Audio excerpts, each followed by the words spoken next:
Welcome to the latest episode of our brand new show, Construction Equipment News, your up-to-the-minute resource for the latest and greatest developments in the field of construction and demolition equipment. In this week's episode, Encon emerges victorious from a legal battle with an industry rival. Bobcat shows off its latest mini track loader. JCB secures its biggest electric machine order in the UK to date. And we have a couple of dates for your diary too. This show is live and interactive, so please feel free to leave comments and questions in the chat. I'll get to them at the very end of the show. But until then, we need to get on with the show.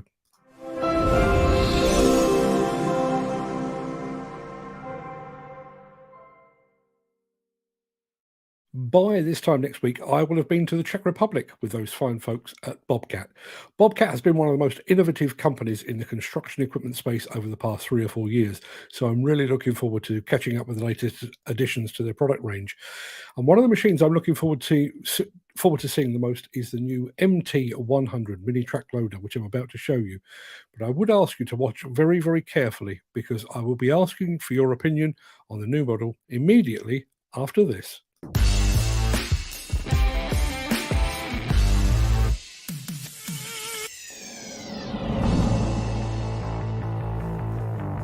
Hi everyone, today we'll be looking at the latest addition to our ground maintenance range, the MT100 mini track loader.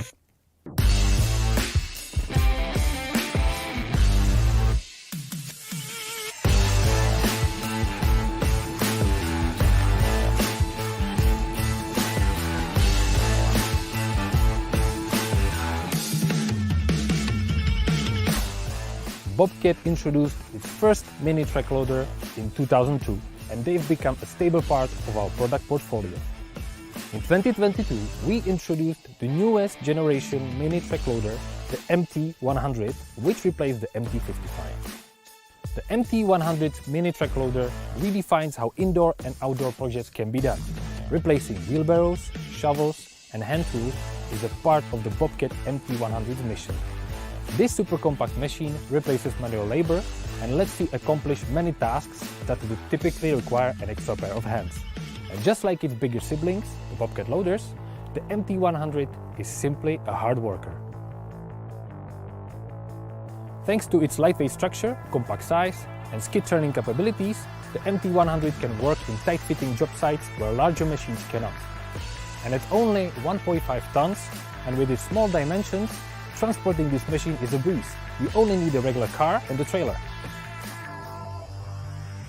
Thanks to its intuitive ISO controls, 360-degree visibility and excellent stability, operating MT100 mini track loader effectively is as easy as it gets.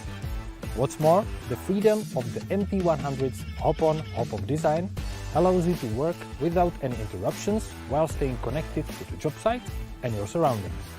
With over 25 attachments, including bucket, fork, sweeper, and breaker, the MT100 takes versatility to a whole new level. Thanks to powerful hydraulics and Bobcat technology for easy attachment changes,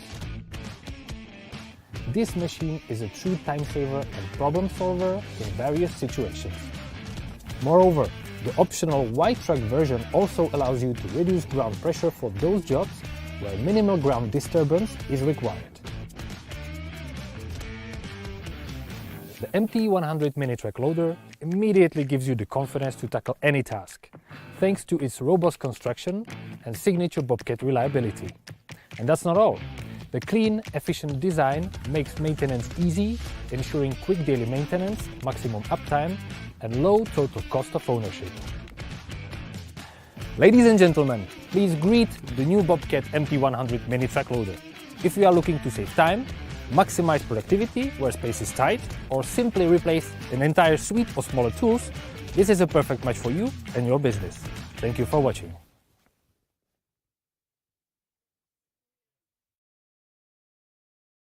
So, you've just seen the MT100 for Bobcat. What did you make of it? Is it a hit or a miss? Or, as we say on this show, is it hot or is it not?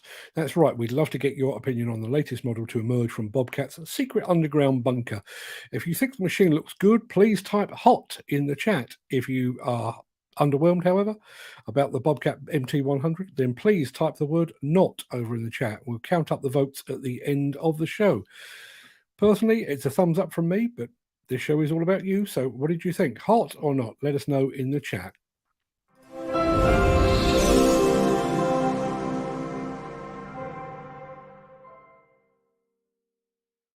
You may be aware that there's been a bitter battle raging between two of the industry's best-known tilt rotator manufacturers, Encon and Rototilt. That battle ended up in court in Sweden, and it has now been settled in favour of Encon. To give you the full details, I'm delighted to introduce to you Ada, that is Artificial Intelligence Digital Avatar, to give her a full name. Take it away, Ada. Sweden's Patent and Market Court has ruled in favor of Encon, dismissing a lawsuit filed by Rototilt, its rival equipment manufacturer. The lawsuit alleged copyright infringement by Encon, claiming that its Q-Safe safety lock capitalized on Rototilt's patented technology, particularly its secure lock safety system. The legal battle between the two Swedish companies began last year when Rototilt filed an application for a summons against Encon and some of its subsidiaries, citing the need to protect its patented technology. Rototilt's patented invention centered around safety systems for quick couplers, specifically the use of certain sensors in a particular manner. The Patent and Market Court held a series of hearings in March 2023 to evaluate the validity of Rototilt's claims. After careful consideration, the court concluded that there was no infringement and subsequently dismissed Rototilt's action. Encon, in response to Rototilt's lawsuit in June 2022, had already issued a statement defending its position. The company asserted that it had been utilizing sensor technology in its quick couplers since the early 1990s, even before Rototilt's patent was granted. It clarified that the sensor technology was employed in Encon's Q-Safe locking system, and not in its main product, the tilt rotator. Throughout the legal proceedings, Encon maintained that its use of sensor technology did not violate Rototilt's patent. The court ultimately agreed with Encon's stance, affirming that Encon's implementation of the sensor technology did not infringe upon Rototilt's patent rights. With the court's ruling in favor of Encon, the company successfully defended itself against Rototilt's allegations of copyright infringement. This decision signifies a significant legal victory for Encon, solidifying its position in the industry and allowing the company to continue its operations without the burden of ongoing litigation. Ada, as I'm sure you have probably realised, Ada is actually an AI that we've created partly so she can deliver bits of the show to break things up a bit, but also because we quite like playing around with weird stuff. So what did you think of Ada? I'm not going to ask you to tell us whether you think she's hot or not. I know she's an AI, but that's still objectification. We frown upon that kind of thing around here. But let us know in the chat what you think of Ada. Should she make a return appearance at some point in the future? I'd love to get your thoughts.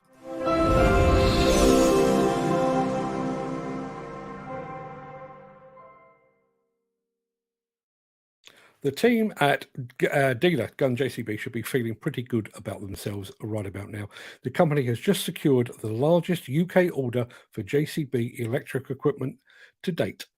It's a deal worth more than £3 million, and it is with metal and recycling giant EMR, who has placed an order for 50 electric JCB teletruck models. EMR, as I'm sure most of you know, recycles over 8 million tonnes of metals and plastics each year, anything from an aircraft from an aircraft carrier to a can. Not an aircraft character, that would be ridiculous. The company has purchased the fleet of JCB teletruck models for handling non-ferrous metals and end-of-life vehicles across its nationwide UK sites. The electric machines will replace an existing fleet of competitive diesel models. EMR's regional commercial manager, Giles Mogg, said, "We believe we have a key role to play to help protect our planet for future generations. The switch to JCB electric teletruck is one of a number of significant steps we've taken to reduce the carbon intensity of our business on our journey to be carbon net zero by 2040. Admirable indeed. And he goes on to say they are fantastic productive machines that will make a positive difference to our fleet. Fair play.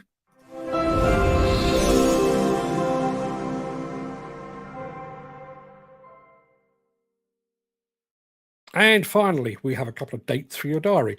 The Plantworks exhibition, I'm sure you are all aware, is now just 25 days away. I'll be there, and I'll hope you'll be there too. If you still need a bit of convincing, this is what the show will look like.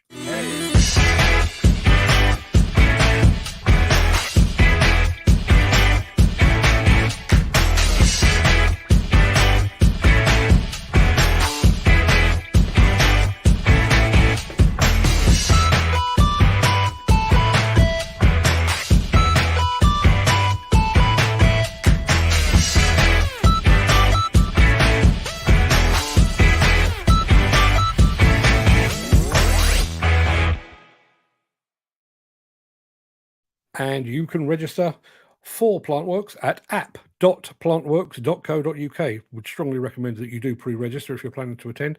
To save you the time, you can find a link to that website in the chat. Hope to see you there. And we have another date for your diary. The popular Case European Roadshow is returning this year. The first event has already taken place in Germany, and the roadshow is scheduled to stop in Italy later this month. It will then swing by France in June before arriving right here in the UK in September. The location in the UK has yet to be confirmed, but the dates are set for the 14th and 15th of September. Visitors will have an opportunity to check out the latest Case wheeled and tracked excavators, backhoe loader and graders, together with the company's pioneering electric machines as well. We'll be keeping you posted as we find out more about the whens and the wheres, but you can also speak to your local Case dealer for further details. But be sure to mark those dates in your diary, 14th and 15th of September. Sincerely hope to see you there.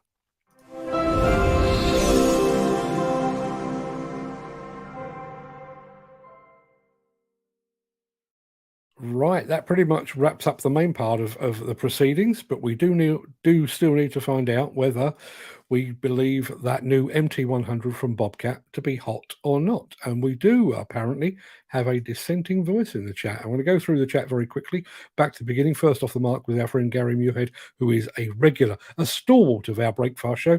Another person that is becoming a regular is Irvin over in LinkedIn land. Good afternoon to you as well, sir. Let's have a look. Rattling through. Who else have we got here? Ken Hasher is in the house. Morning, or good afternoon, Ken, should I say. So used to saying good morning. Now, we asked you whether the MT100 was hot. Gary Muirhead says hot. I'm in agreement. William, excuse me a second. William Hladdick says hot as well. I think somebody else says hot. Can't find it right now. Peter McKenna has just joined the show. Good afternoon, Peter. But we have, as I said, we have a dissenting voice in our midst. Apparently, Ken Hatcher, not a fan of the Bobcat MT100. Still puts him in the minority. But yeah, not. Love to know why, Ken. What have you taken against? What have you taken against on the MT100? Be interested to know. Maybe we can discuss that at some point later on. Now, we've had another comment or a couple of comments coming in. Peter McKenna says, looks hot. Irvin says, hot. Ken, I'm afraid you are very much in the minority. It's a horses for courses. Not everybody is going to like everything, but apparently I think it's a 4-1 vote in favour of the MT100. 5 if you count me. That pretty much wraps up this latest episode of Construction Equipment News. We are hoping to bring you an episode of this new show every Friday at 1 p.m, but it is entirely dependent upon our friends over in the various equipment manufacturers continuing to churn out newsworthy equipment. So if we don't get to see anything from them, well, we don't get to see anything from me either. You know how it works. Now, this show is being recorded and it will be available over on YouTube just as soon as, excuse me, as soon as the show is over. In addition, we will be breaking it down into its constituent parts to use on social media as well. Go take a look at that.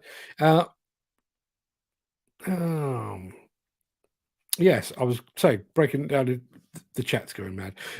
So if you prefer to skip our friend Ada, I think Ada's great, but if you'd like to skip Ada and go straight to the Bobcat item, you can do that over on our YouTube channel.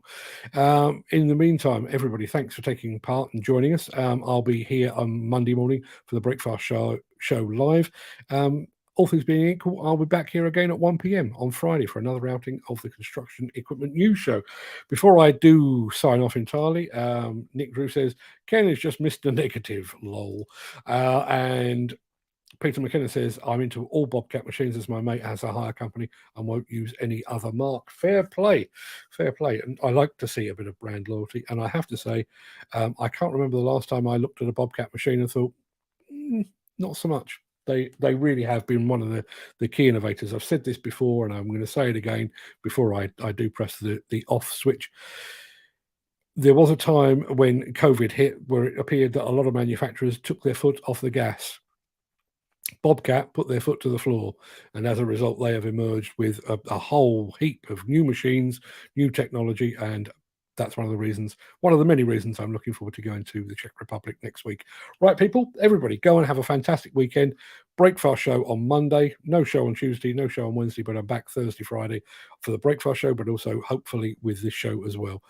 Depending what we get to see in Bobcat land in the Czech Republic, Friday show might be entirely dedicated to Bobcat. We shall see. Depends what we've got to see. But in the meantime, everybody, have a fantastic day. Have a fantastic weekend. Enjoy the weather if you've got it. And I'll see you all very, very soon.